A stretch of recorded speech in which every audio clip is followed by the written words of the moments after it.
Houve um tempo em que o Polo Norte era coberto por palmeiras, e serpentes colossais com 15 metros de comprimento caçavam em pântanos febris. Mas a visão mais desconcertante pertencia aos oceanos, onde baleias com pernas navegavam pelas águas quentes. Isto não é o roteiro de uma fantasia, mas um registro fóssil do Eoceno, uma época em que o nosso planeta se transformou num mundo alienígena, talvez o período mais estranho na longa história da Terra. Um tempo em que a evolução, liberta das suas amarras, deu à luz criaturas que desafiam a nossa imaginação. Há 56 milhões de anos, algo terrível aconteceu. Num piscar de olhos geológico, apenas alguns milhares de anos, a temperatura global disparou entre 5 a 8 graus Celsius. Os cientistas chamam a este evento o máximo térmico do Paleoceno-Eoceno. Mas podemos chamá-lo pelo seu verdadeiro nome, um apocalipse climático. Vulcões em fúria injetaram tanto dióxido de carbono na atmosfera que esta se tornou um manto sufocante.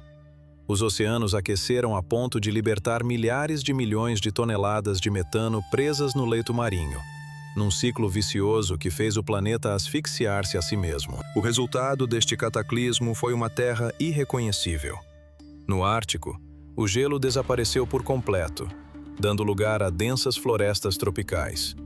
Na Groenlândia, sequoias erguiam-se a alturas equivalentes a um prédio de 13 andares.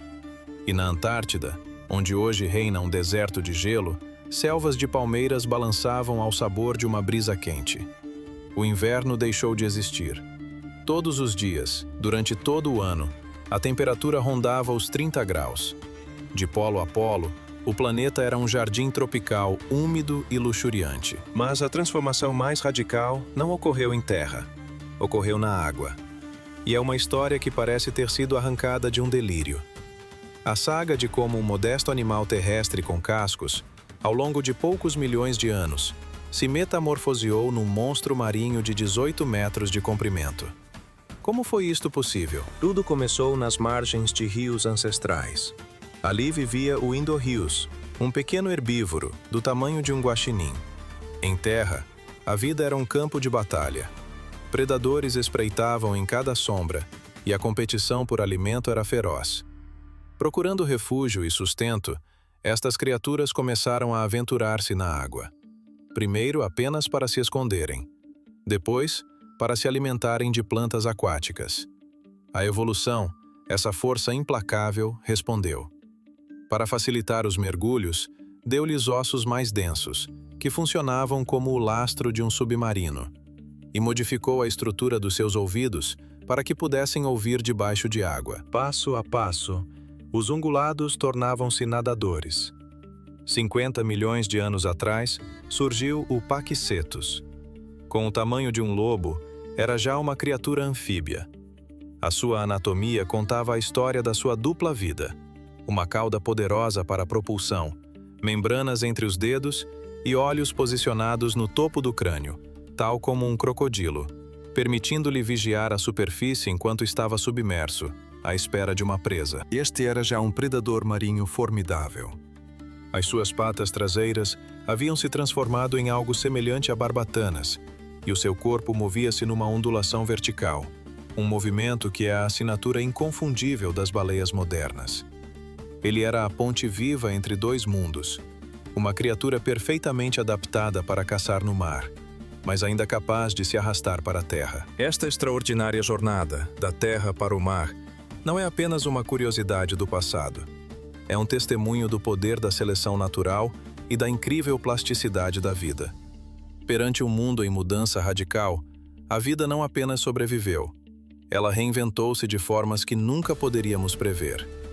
A história da Terra não está gravada em pedra, mas na própria capacidade da vida de se transformar perante o impossível. A terra firme tornava-se uma memória distante, um refúgio abandonado. Nos rios e estuários, a competição com o domínio implacável dos crocodilos tornara-se uma guerra de atrito impossível de vencer. Foi então que os ambulocetos, as baleias que caminhavam, deram o passo decisivo, trocando a água doce pela imensidão salgada dos mares. E nesse novo palco, a evolução não apenas avançou, ela explodiu. O resultado foi uma criatura de pesadelo e majestade, o Basilosaurus. O seu nome, que significa lagarto-rei, revela a confusão inicial dos seus descobridores. Ao desenterrarem os seus ossos fossilizados, os cientistas acreditaram estar perante os restos de uma colossal serpente marinha, um réptil soberano dos oceanos primevos. A verdade era ainda mais espantosa. Com um corpo serpentino de 18 metros de comprimento e um peso de 15 toneladas de puro instinto predador, esta não era uma lagartixa, mas sim uma baleia. As suas mandíbulas eram um arsenal de precisão letal, armadas com 4 tipos distintos de dentes: incisivos para agarrar, caninos para perfurar e molares afiados como lâminas para cortar e rasgar a carne das presas. Escondidas no seu corpo alongado, um par de minúsculas patas traseiras subsistia, inúteis para a locomoção, um eco fantasmagórico dos seus antepassados que um dia pisaram a terra. Eram uma saudação silenciosa de uma herança abandonada. Em tudo o resto, o Basilosaurus era o monarca indiscutível do seu domínio aquático. Este rei caçava tudo o que se movia: peixes, lulas, tubarões e até mesmo outras baleias de menor porte caíam perante o seu poder. Imaginemos o cenário: as águas tépidas e cristalinas do antigo mar de Tétis, junto às costas do que um dia se tornaria o Egito. Uma família de dorodons, baleias ágeis com cerca de 5 metros, coopera numa caçada. Trabalham em equipa, cercando um cardume de peixes com uma coreografia instintiva. Mas enquanto caçam, são eles próprios a presa. Oculto nas sombras de um recife, um velho Basilosaurus aguarda. O seu corpo está coberto pelas cicatrizes de dezenas de batalhas, cada marca uma história de sobrevivência. O seu ouvido apurado, adaptado à vida subaquática, capta as vibrações dos dorodons em movimento. Ele rompe da sua emboscada, um torpedo de carne e dentes. Mas falha. Os dorodons, mais pequenos e ágeis, desviam-se e mergulham em passagens estreitas entre as rochas subaquáticas. Um labirinto onde o gigalgue se afastou do grupo encontra um destino diferente. Um Otodus, um tubarão pré-histórico com 10 metros de comprimento e dentes do tamanho da palma de uma mão, ataca das profundezas. Assim era a implacável luta pela sobrevivência nos oceanos do Eoceno. Há cerca de 40 milhões de anos, a linhagem das baleias dividiu-se em 2 caminhos evolutivos distintos. As baleias de barbas, os misticetos, começaram a desenvolver um aparelho de filtragem. A sua lógica era revoluadas de plâncton e crio. O Perucetus colossus, possivelmente o animal mais pesado de toda a história da Terra, com um peso estimado de até 340 toneladas, foi um dos pioneiros desta estratégia de gigantismo. Enquanto isso, as baleias com dentin, emitindo estalidos de alta frequência e interpretando os ecos guas-turvas. Esta adaptação deu-lhes uma vantagem avassaladora na caça e na navegação. Mas os oceanos não pertenciam apenas às baleias. Outros monstros partilhavam as águas. Nos pântanos costeiros da Índia, a serpente gigante Vasuki, com até 15 metros de comprimento, espreitava as suas vítimas. Em mar aberto, a Palaeophis colossus, a maior serpente marinha da história, com 12 metros, patrulhava as águas em busca de peixes. E nos céus, os Pelagornithidae, aves marinhas com uma envergadura de asas de 6 metros, sobrevoavam as ondas. Os seus bicos não tinham dentes verdadeiros, mas sim projeções ósseas pontiagudas, um sorriso serrilhado concebido para agarrar presas escorregadias. E em terra firme, longe das marés, outros soberanos reinavam. Não eram mamíferos no sentido que hoje conhecemos, mas sim creodontes, uma ordem antiga de predadores que dominou o planeta durante dezenas de milhões de anos. Entre eles estava o Sarcastodon, uma besta com até 800 quilos e mais de 3 metros de comprimento. As suas mandíbulas eram ferramentas de força bruta, capazes de esmagar até as carapaças de tartarugas gigantes. Contudo, o mais impressionante de todos era o Endriosarcus, o maior predador terrestre do Cenozoico. O seu crânio media quase 1 metro, e o seu corpo podia atingir 4 a 5 metros de comprimento. Mas, ao contrário dos creodontes, que eram especialistas na caça, o Endriosarcus era um generalista. A sua força avassaladora permitia-lhe caçar grandes herbívoros, mas também se alimentava de peixe, e, quando a oportunidade surgia, não desdenhava raízes ou frutos. Esta flexibilidade dietética era o seu maior trunfo, uma vantagem imensa num mundo em constante mudança. No grande teatro da evolução, a especialização confere poder, mas a adaptabilidade garante a sobrevivência.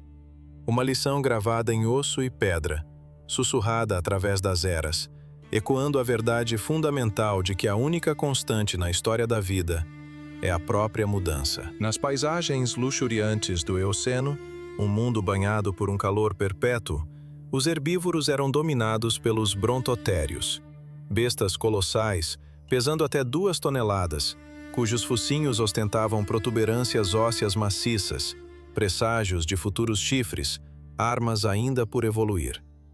Eram os senhores indiscutíveis das planícies abertas. Escondidos no denso subbosque das florestas tropicais que cobriam o planeta, habitavam os minúsculos antepassados do cavalo, os Iracotherium. Com apenas 30 a 40 centímetros de altura, assemelhavam-se mais a uma raposa de pernas delgadas do que aos seus descendentes majestosos. A par deles, surgiram as primeiras antas, surpreendentemente semelhantes às suas congêneres modernas, e os rinocerontes primitivos, ainda de pequeno porte e desprovidos do seu icônico chifre. Foi também nesta época de abundância que os primeiros antepassados dos elefantes deram os seus primeiros passos. Longe de serem os gigantes que conhecemos, eram criaturas modestas, com um peso de apenas várias centenas de quilogramas. O Moeritherium, do norte de África, já exibia uma tromba rudimentar e incisivos largos, as sementes a partir das quais os marfins imponentes iriam brotar. No dócil das árvores, um novo tipo de vida florescia.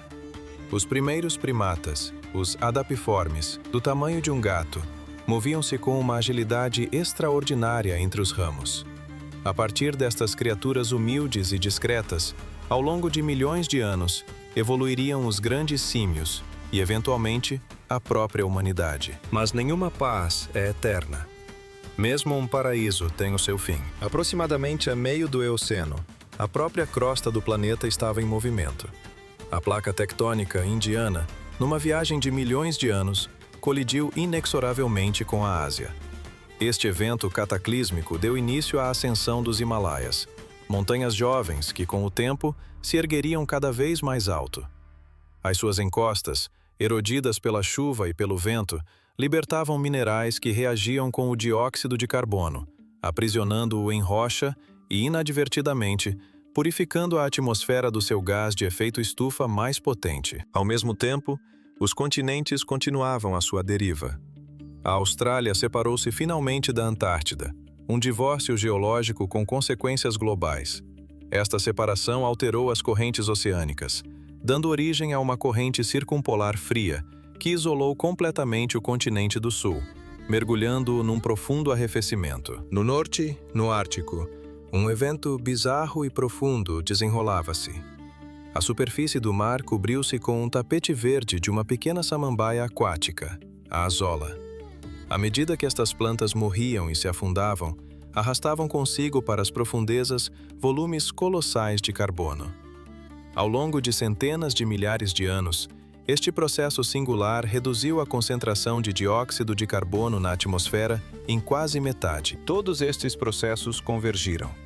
A atmosfera perdia os seus gases de efeito estufa, os oceanos arrefeciam e a Antártida estava agora encurralada por uma corrente gelada. Há cerca de 34 milhões de anos, a temperatura da água do mar caiu entre 2 a 4 graus. O nível do mar desceu, reduzindo os habitats costeiros e a disponibilidade de alimento. Para os bacilossauros, os gigantescos cetáceos predadores, foi o princípio do fim. O seu corpo imenso exigia uma quantidade massiva de energia. Em águas mais frias, o seu metabolismo abrandava, enquanto as presas se tornavam cada vez mais escassas. Em terra, os creodontes, os mamíferos carnívoros dominantes, perderam a sua supremacia.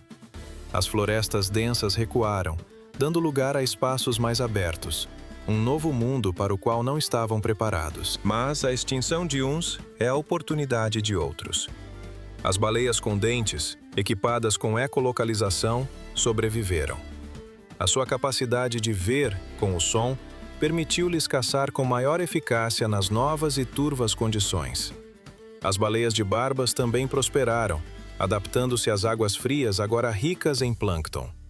Em terra, os miacídeos, predadores modestos do tamanho de um furão ou de uma raposa, tornaram-se os herdeiros do planeta.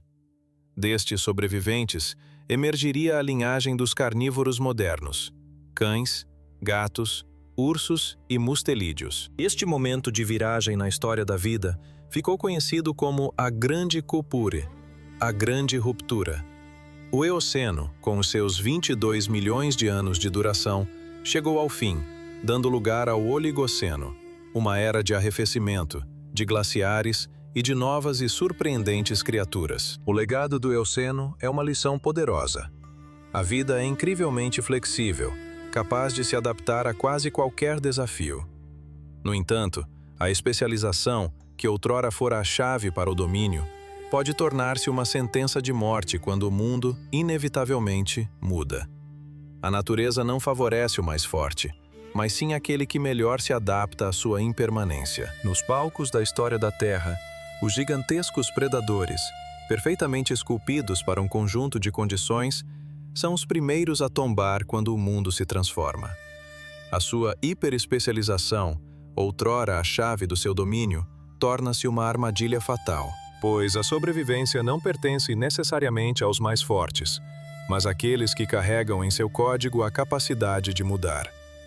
A lei suprema da natureza não premia a perfeição estática, mas sim a resiliência. A própria história da vida é um eco constante de que o caminho evolutivo não é uma linha reta para o poder, mas uma teia complexa onde a virtude mais crucial de todas é, e sempre será, a flexibilidade.